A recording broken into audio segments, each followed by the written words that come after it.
Pay attention to the woman standing beside the red SUV. She is 31-year-old Marissa Lane, a single mother living at the Oak Ridge Apartments in Jacksonville, Florida. It is 7:42 a.m. on Monday, March 11th, 2024. Surveillance footage shows her loading a small lunchbox and backpack into the vehicle before walking back toward her building. She is preparing to drive her 8-year-old son Caleb to school. Within the next 15 minutes, she will vanish from the property without a trace. Neighbors later recalled hearing a brief argument near the parking lot, followed by the sound of a sliding door closing. The footage cuts off seconds later as the complex camera reboots. That was the last confirmed sighting of Marissa Lane. Marissa had moved into Oak Ridge less than a year earlier after separating from her husband, Ethan Lane, a maintenance supervisor at a shipping warehouse on the city's west side. The couple had been married 9 years.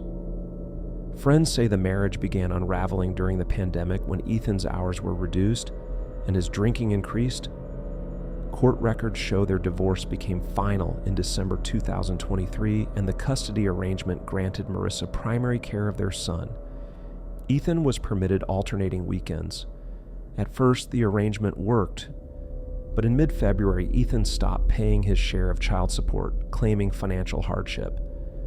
Marissa filed a motion to enforce payment. The filing strained an already fragile peace. According to text records, Ethan accused Marissa of trying to ruin him. She replied that she only wanted him to contribute as ordered by the court. In the week before she vanished, Marissa told her friend and coworker, Jamie Pearson, that she felt uneasy. She had noticed a car idling near her building late at night, headlights off. She mentioned seeing the same vehicle again the next evening. Jamie advised her to call police, but Marissa hesitated. "It's probably nothing," she texted. "I don't want to sound paranoid." On the morning of March 11th, Marissa left her apartment at 7:38 a.m. carrying her keys and phone. Caleb was already inside the SUV, buckled in the back seat. The complex's primary camera captured her walking to the passenger side and adjusting his seatbelt. At 7:42 a.m., another figure appeared at the edge of the frame. The person's face was obscured by a gray hoodie. As Marissa turned back toward her apartment door, the figure approached quickly from the side of the building. The next several seconds were blocked from view by parked vehicles.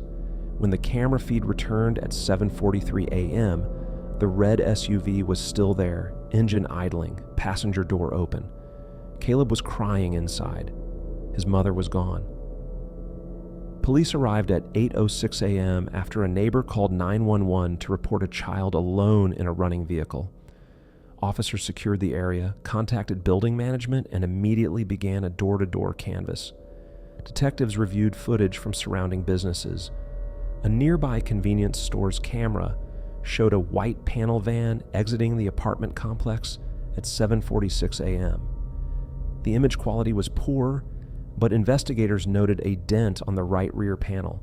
A partial tag number 4G2 was visible. The first 12 hours of the search centered on locating that van. At 3:15 p.m., police traced it to Suncoast Delivery Services, a subcontractor for a major distribution company. Vehicle logs showed it was assigned to an employee, Ethan Lane. Detectives visited Ethan at his workplace at 4:22 p.m. He appeared calm and cooperative. He stated he used the van that morning for a parts delivery and returned it to the lot around noon. When asked about his ex-wife, he said he hadn't spoken to her since Saturday and denied any knowledge of her disappearance. The van was impounded. Inside, investigators found strands of hair consistent with Marissa's, a partial fingerprint on the passenger door handle, and a faint smell of bleach in the cargo area. Soil samples were taken from the floor mat.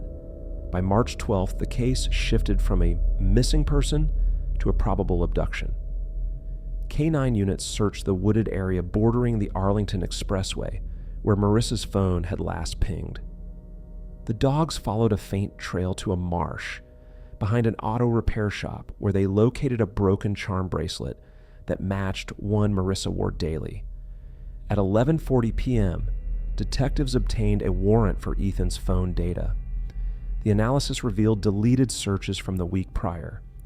How long before a missing person case becomes criminal, cell tower tracking delay, and Jacksonville marsh access points. During a follow-up interview on March 13th, detectives confronted Ethan with the findings. His demeanor changed. He refused to continue without legal counsel. Within hours, he was taken into custody for questioning related to obstruction of justice. Meanwhile, volunteers joined the search effort. Over 120 people, including residents, firefighters, and deputies, combed the wooded trails near Cedar Bluff Drive. Posters bearing Marissa's photo were placed across the city. Local media began covering the case, broadcasting updates nightly. On March 15th, a tip came from a sanitation worker who reported seeing a tarp partially submerged near Pottsburg Creek Basin, approximately 9 miles from the apartment complex. Dive teams were dispatched but found only debris. Still, the location was marked for further analysis. Investigators examined Ethan's financial activity. Bank records showed a purchase from Riverside Hardware on March 10th for duct tape, zip ties, and cleaning supplies. Surveillance video from the store confirmed it was Ethan making the purchase. The evidence began forming a pattern: control, preparation, concealment. Prosecutors believed the abduction was premeditated. At 2:47 p.m. on March the 17th, a fisherman called 911 to report a strong odor near the riverbank off San Mateo Avenue. Deputies responded and found a blue tarp tangled among reeds. Inside were human remains secured with 2 cinder blocks and plastic wrap. Forensic teams worked through the night. Dental records confirmed the victim as Marissa Lane. The medical examiner determined the cause of death as ligature strangulation. Based on decomposition, time of death was between 7:45 and 8 a.m. on March 11th, the same window captured on the apartment footage. The homicide unit presented the findings to the state attorney's office. Ethan Lane was charged with first-degree murder, tampering with evidence, and interference with custody. In the following weeks, the prosecution built a meticulous timeline. Phone GPS placed Ethan's device within a 200-yard radius of Oak Ridge at the exact time of abduction. Surveillance cameras from nearby intersections showed his white van traveling eastbound toward the river at 7:55 a.m. The van reappeared on traffic footage at 8:27 a.m., heading back toward his workplace. On April 2nd, detectives recovered additional evidence from Ethan's home. Inside a garbage bag in his shed, they found gloves with traces of soil matching the creek bed. A burned section of rope was discovered in a metal barrel behind his fence. The fibers were identical to those used on the tarp.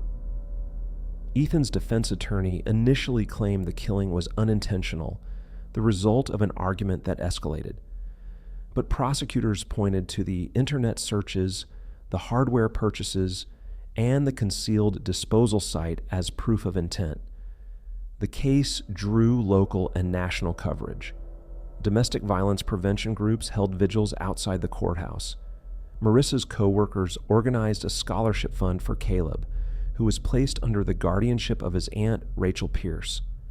The trial was set for August 2024, but never reached that stage. Facing overwhelming evidence, Ethan Lane accepted a plea deal for second-degree murder.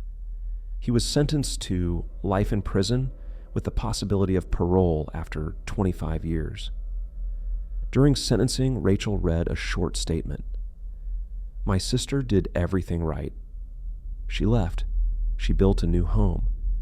She tried to raise her son safe, but she couldn't control someone who refused to let go." When asked if he wished to address the court, Ethan declined. He looked down and said nothing. The Oak Ridge Apartments installed new security systems after the case. Signs near the entrance warn residents to report suspicious activity immediately. The complex now holds an annual candlelight memorial every March 11th in Marissa's name. Detectives later revealed that, based on digital evidence, Ethan had parked outside her apartment complex multiple times between March 6th and March 10th. He watched her leave for work, learning her schedule. Investigators called it a pattern of predation disguised as reconciliation. By late September 2024, the case was closed. Ethan Lane began his sentence at the Florida State Prison in Rayford. The community moved forward, but the silence of that Monday morning remained an open wound for those who saw her every day. Psychological analysts later reviewed the case for a law enforcement training module. They noted Ethan's behavior as an example of coercive control turning into fatal violence, a subject now referenced in domestic homicide prevention courses statewide. Caleb, now living with his aunt, continues therapy arranged through a victim support foundation. His drawings, shown in one local report, often depict a car and a son, with the caption, "Mom coming back soon." The case of Marissa Lane stands as a grim reminder of how violence often begins long before the act itself, with obsession, control, and silence mistaken for peace. The final image from the Oak Ridge surveillance footage remains clear. Marissa leaning into the car window, smiling at her son. She turns toward the camera for a brief second before walking back toward her apartment door. Seconds later, she disappears from view. That footage is all that remains, a frozen moment of routine before the world turned quiet. Thanks for watching Undocumented.